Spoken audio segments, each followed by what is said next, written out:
Hello, and welcome to this information session on enterprise agreements and bargaining. Hi, David. The Fair Work Act has an emphasis on enterprise bargaining. Can you explain what that is? Yes, Fiona. Enterprise bargaining is where an agreement is made within an enterprise, within a business, where the employer and a group of that employer's employees decide to make an agreement rather than be governed by a one-size-fits-all award. So it's basically an agreement between the business and a group or more than one group of its employees to regulate the terms and conditions of that business. And what's an enterprise agreement?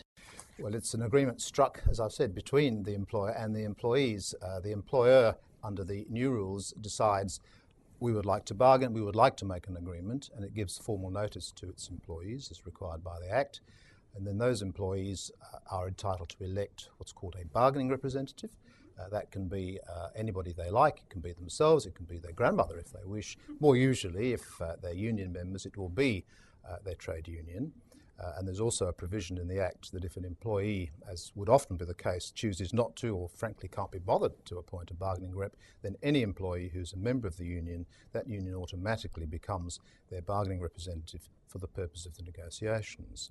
And then the agreement is made by a process which can be long or short, depending on the degree of interest there is in the bargaining or the degree of difficulty in reaching agreement. They will sit round a table with a negotiating committee which will consist of the bargaining representatives of the employer and the employees, and they will go through a series of terms and conditions. There's a lot of things which impact on how a business can be run, and they're often business specific, but always the big three are how much you're going to pay me, what do you want me to do, and how long we're going to work for. So you generally get most difficulty over the rate of pay and the rate of an annual increase that's going to be incorporated into that agreement. What role does the union have in this? Interestingly, despite a lot of the publicity and what was presumed, given that we have a Labor government and the association traditionally with unions and Labor government, the unions are not given any particular role per se. The role the unions have in this process is as the representative, the chosen representative of the employees. Any employee may become a member of a union. That's entirely the election of that employee. Once an employee is a member of the union, then that employee has freedom to invite his or her trade union to come and bargain for that employee. So in that way, yes, the union is able to sit and represent the interests of its employees. On the other hand, if you have a business which is union-free or very, very few union members, then the influence of that union will be reduced accordingly, because the idea of the legislation is to empower the employees, to enable the employees to make a bargain with their employer in the terms that they want. And it's only if they want the union to become involved that the union then has that role. Oh, I see. And apart from the big three that you've already mentioned, what else can be included in an enterprise agreement? Well, enterprise agreement can cover off on whatever the employer and the employee want to make their agreement work. Typically, how much an employee is going to be paid, the nature of the work, the classifications of the employees doing the work, when and where the work is to be done are crucial.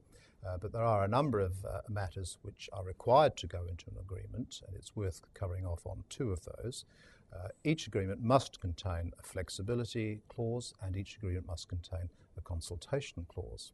Flexibility clause is an arrangement which allows an employer to take an individual employee out of the enterprise agreement and be flexible about some of the terms and conditions of the agreement. The extent to which that can happen is dictated by the flexibility clause in the agreement, but in circumstances that employer and employee both desire, an individual flexibility agreement can be made for that particular employee.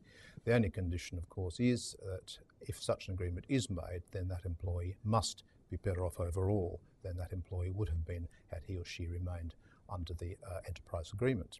Consultation means that if the employer chooses at some point in the life of the agreement to make some significant workplace change, then there is an obligation on the employer to consult with the employees, or as the case may be, the union, in order to work out how that change is going to be effected without causing harm or damage to the employees.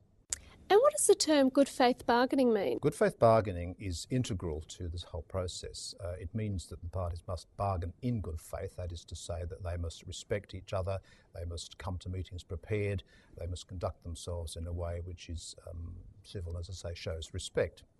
What good faith bargaining does not mean is that you and I are compelled to agree in order to maintain good faith.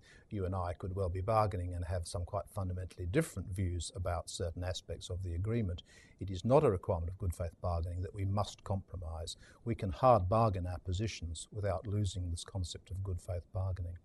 Rather, it means that we must meet on a regular basis. We must then keep those meeting dates and not just decide we have something better to do.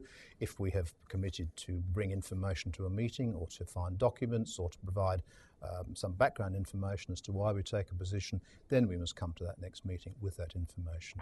And that's an obligation that applies to each of the bargaining representatives. It's not just the employer must show good faith to the union or the employees. The employees must each show good faith to the other, and the union to the employees and the employer, and so on. And how often would this process lead to industrial dispute? Industrial disputation, as you would know, has significantly decreased over the last several decades, and that's terrific.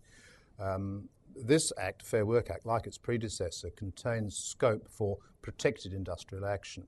Protected industrial action can be contemplated only when employees are bargaining for an agreement.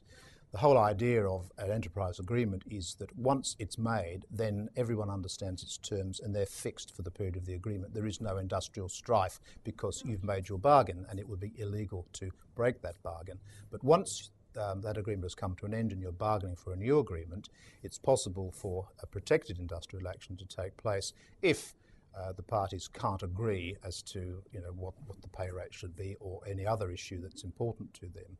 But it's taken only under really controlled circumstances. It's not something that can creep up on you as an employer. You will know when protected industrial action is about to take place. Firstly, the employees who are seeking to take the action must go to Fair Work Australia and ask for an order to hold a secret ballot. Now, the secret ballot's important because it's a ballot of those employees who are likely to take industrial action or not. If a majority of those who vote want to take industrial action of a certain kind, then that gives the green light for that action to be taken.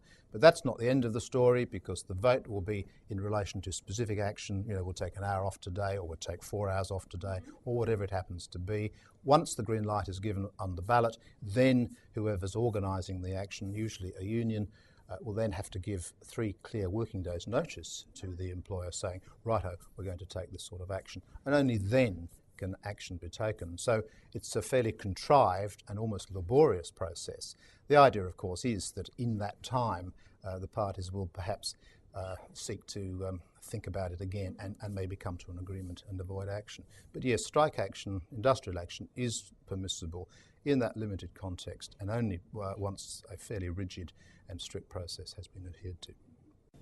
How do employees and employers get their agreement completed? There is some process around getting the agreement from an in-principle agreement into an effective agreement, bearing in mind that once you have an effective enterprise agreement, not only does it then stay in force and control the workplace the enterprise for the next 2, 3, 4 years, it also replaces the impact of what would otherwise be a relevant industrial award, or now a modern award. So it's an important document. The employees must vote on it. They must be given 7 days to think about it once the agreement has been formed. They're given that cooling off period, if you like.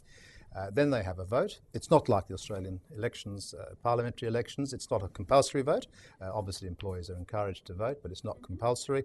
All is required is that of those who vote, a clear majority, or a simple majority of valid votes cast in favour of the agreement will carry the day. The agreement is then lodged with FWA. There are a number of forms that have to be completed explaining that the process has properly been gone through. The application is lodged. FWA have a look at the agreement to make sure that it complies with the rules. It has all the relevant mandatory content. It doesn't contain matters which are not permitted or which are unlawful. And provided it's satisfied, it will then approve the agreement. And once it's approved the agreement, it will become effective and will then be the document which controls life in that workplace for the next period of time. Oh, thank you, David. You can call the Fair Work Information Line for more information on the Fair Work Act and how it affects your business. You can call 1300 10 21 67.